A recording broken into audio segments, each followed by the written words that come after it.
One software update turned a $2,000 flagship soundbar into a useless brick. So, how did Samsung's best soundbar suddenly stop working for thousands of owners around the world? Today we'll uncover what really happened, what caused the failure, and what every soundbar buyer should learn before trusting automatic firmware updates. Like the video and subscribe for honest soundbar reviews that help you buy smarter. Comment.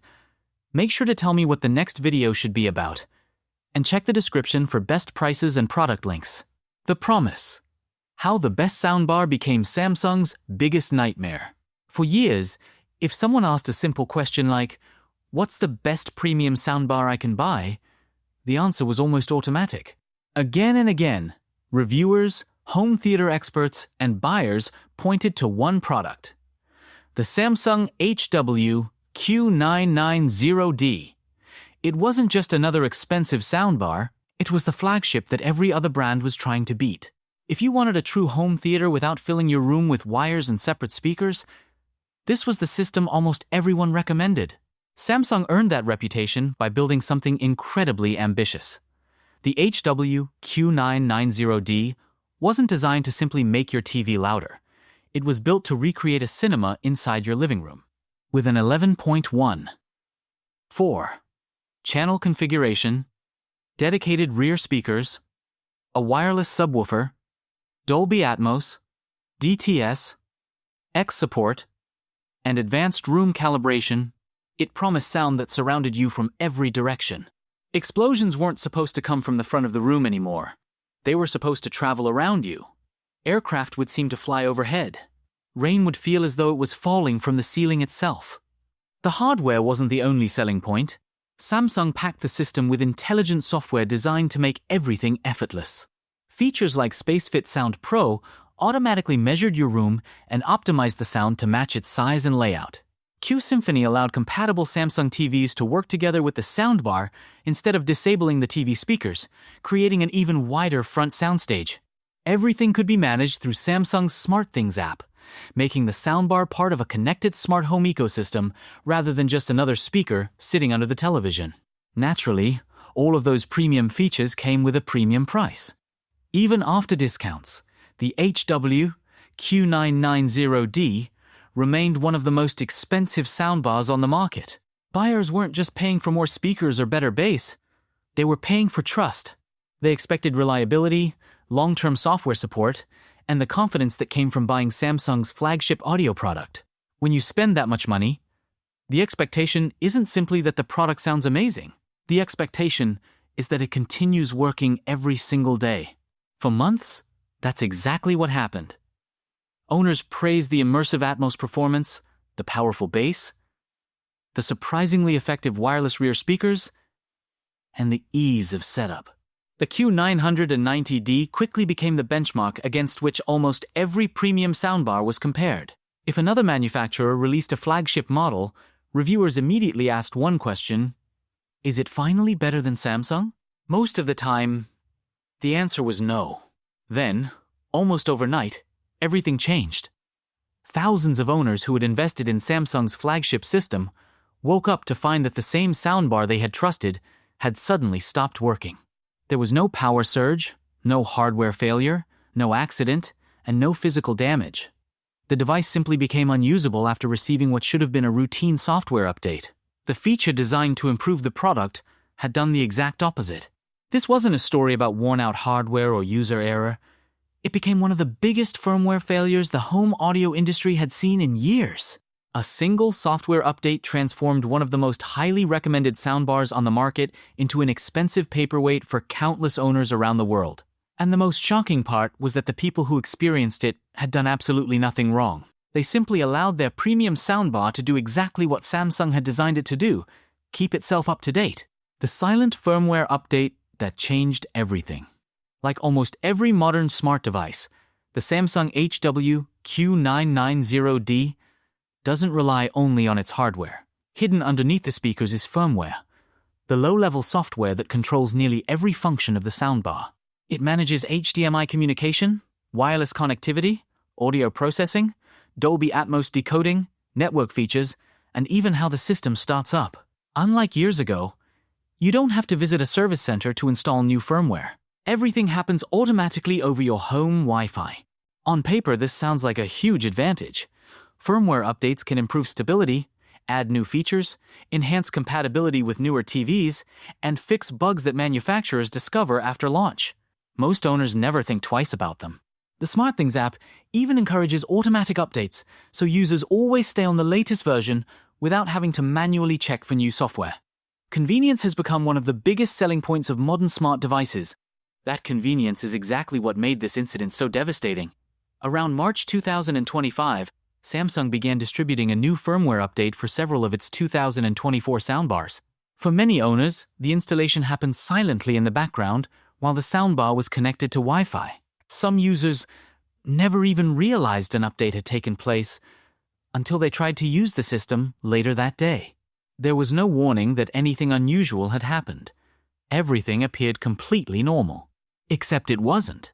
Instead of improving performance, the firmware update appeared to corrupt critical system functions on affected soundbars. Owners suddenly found their flagship systems refusing to respond. The display would freeze, audio disappeared completely, and the soundbar became unresponsive to the remote control, the SmartThings app, and even the physical buttons on the unit itself. Basic troubleshooting accomplished nothing. Restarting the device didn't help. Factory reset procedures often failed entirely.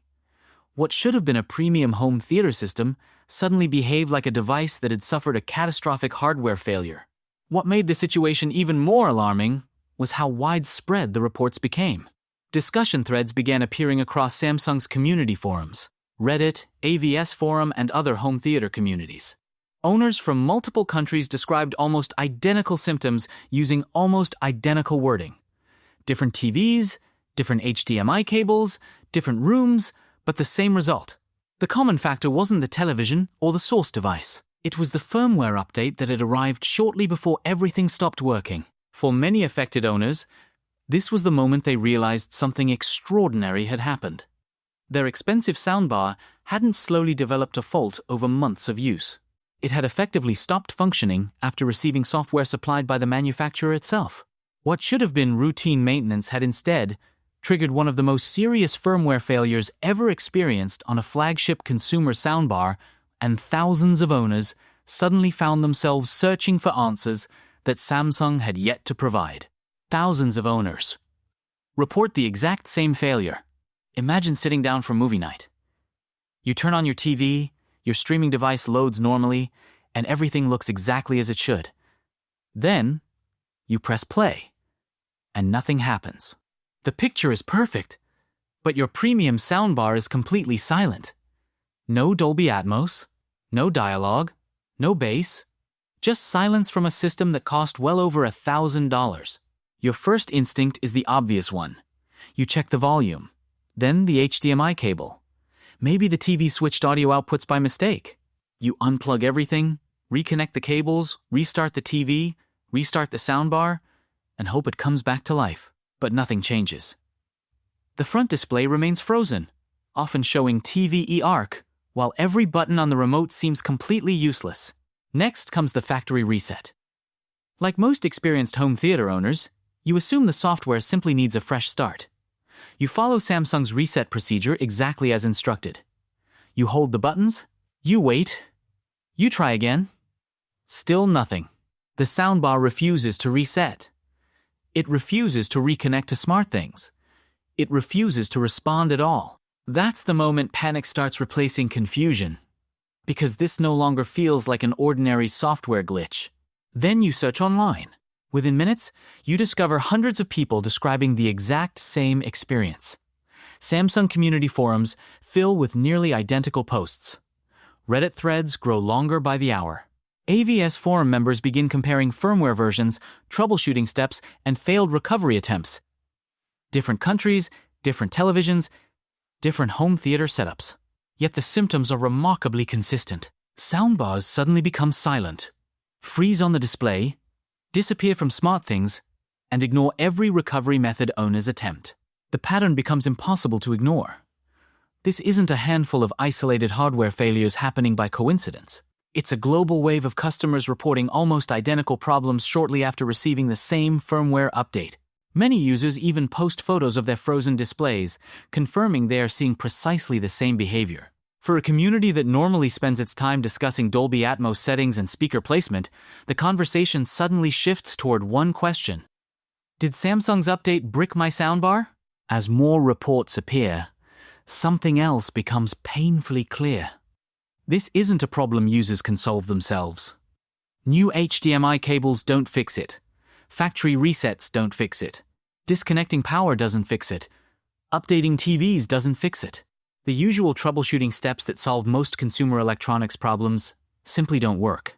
Owners who had purchased Samsung's flagship soundbar, expecting years of premium performance, are left staring at an expensive piece of hardware that no longer functions, while online communities race to understand what actually happened before Samsung officially says a word.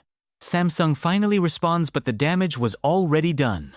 As the number of reports continued growing, frustration quickly turned into anger. Owners did what any customer would do. They contacted Samsung support. They expected the company to already know about the issue and provide a clear solution. Instead, many early conversations left customers even more confused. According to numerous user reports shared across Samsung community forums and Reddit, many support representatives initially treated each case as an isolated problem.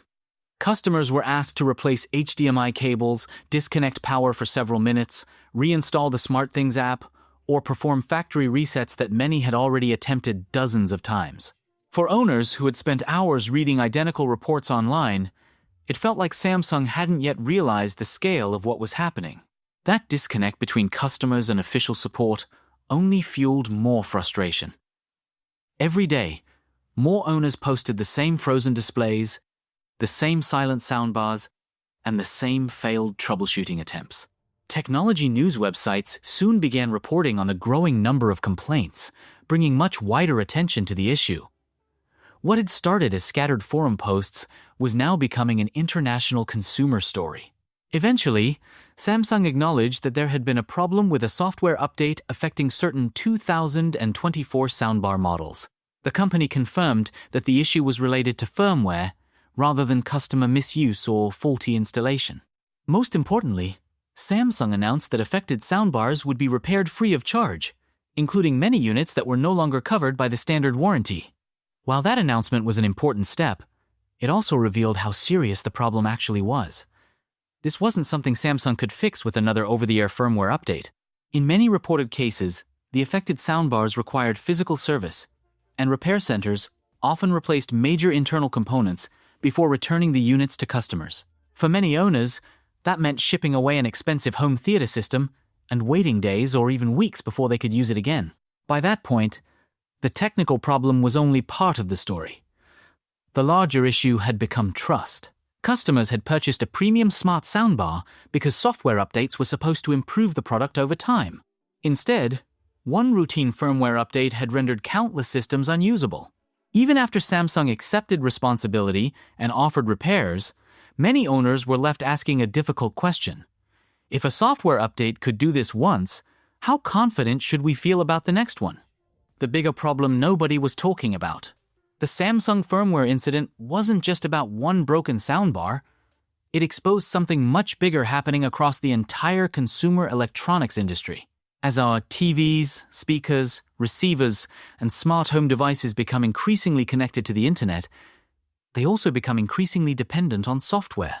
Today, when you buy premium hardware, you're also trusting the company behind it to keep that software working properly for years. That wasn't always the case. Years ago, if you bought a speaker, an amplifier, or a receiver, it performed exactly the same way every day unless the hardware itself failed. A manufacturer couldn't accidentally change how your system worked from thousands of miles away.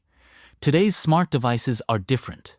Every automatic firmware update has the potential to improve your experience, but it also carries the risk of introducing new bugs, compatibility problems, or in rare cases, catastrophic failures. The Q990D incident reminded many consumers just how much control software companies still have over products sitting inside our homes. A device that worked perfectly one day could suddenly stop functioning after downloading code from the manufacturer's servers. That's a difficult reality for buyers who spend premium money expecting long-term reliability. It also raises an uncomfortable question. When we purchase a connected device, do we fully own it? Or are we constantly relying on the manufacturer to keep it working? The community's response reflected that growing concern. Across forums and discussion groups, many owners began recommending the same precaution. Disable automatic firmware updates whenever possible and wait before installing new releases. Instead of immediately trusting every update, users started watching community feedback first. If early adopters reported everything was stable, only then would others consider updating. It's a cautious approach, but one that many people now see as common sense. This incident also highlighted how important transparent communication becomes during a crisis. Customers understand that software bugs can happen. No company, regardless of size, is completely immune to mistakes. What often determines public trust isn't whether a problem occurs, but how quickly it's acknowledged, how clearly it's explained, and how effectively it's resolved. In situations like this, silence creates uncertainty, while uncertainty quickly turns into frustration. Perhaps the biggest lesson is that smart features should never come at the expense of reliability. Automatic updates, cloud connectivity, mobile apps, and AI-powered features all sound impressive on the product box, but none of them matter if customers lose confidence that the product will continue working tomorrow. The Samsung firmware incident became a reminder that great hardware alone isn't enough anymore. Long-term software quality, careful testing, and responsible update management have become just as important as sound quality itself. What you should do if you own a Samsung soundbar. If you're watching this and your Samsung soundbar is still working normally, the first thing to understand is that there's no reason to panic. The firmware issue affected a specific group of devices and software versions, not every Samsung soundbar ever made. However, the incident does remind us that blindly accepting every automatic update isn't always the safest approach, especially for expensive home theater equipment. A good habit is to pay attention before installing major firmware updates. Instead of updating the moment a notification appears, spend a few minutes checking Samsung's community forum, Reddit, or other trusted home theater communities. If thousands of people are updating without problems, you can install with much more confidence. If early users begin reporting serious issues, waiting a few days could save you a lot of frustration. If your soundbar is already showing symptoms similar to those reported during the firmware incident, such as becoming completely unresponsive, freezing on the display, disappearing from the SmartThings app, or refusing to perform a factory reset, repeated troubleshooting is unlikely to solve the problem. Most owners who experienced the original issue found that changing cables, restarting devices, or resetting network settings made no difference because the problem wasn't caused by their home theater setup. In that situation, the best approach is to contact Samsung support directly through your region's official support channel. Have your model number, serial number, proof of purchase if available, and the current symptoms ready before starting the conversation. Being able to clearly explain that the issue appeared after a firmware update can help the support process move more efficiently. If your device is still covered by warranty, Samsung should guide you through the repair or replacement process according to your region's service policy. Even if your warranty has expired, it's still worth contacting official support. During the original firmware incident, Samsung announced repair assistance for affected units because the failure resulted from the company's own software rather than customer misuse. Service policies can vary by country, so it's always best to confirm directly with Samsung. The biggest takeaway isn't to fear firmware updates forever. It's simply to be an informed owner.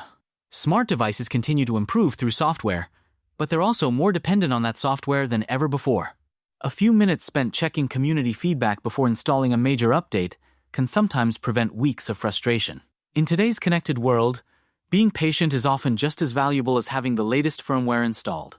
The final conclusion: the Samsung Q990D was supposed to represent the very best of modern home theater. It combined premium hardware, cutting-edge surround sound, intelligent room calibration, and smart connectivity into one impressive package. For thousands of owners, it delivered exactly that experience, right up until a routine firmware update changed everything.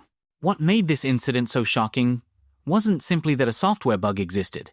Software bugs happen. The real story was that a single update had the power to disable one of the most highly recommended soundbars on the market, leaving many owners with a product they couldn't fix themselves. It demonstrated just how dependent today's premium electronics have become on software working exactly as intended.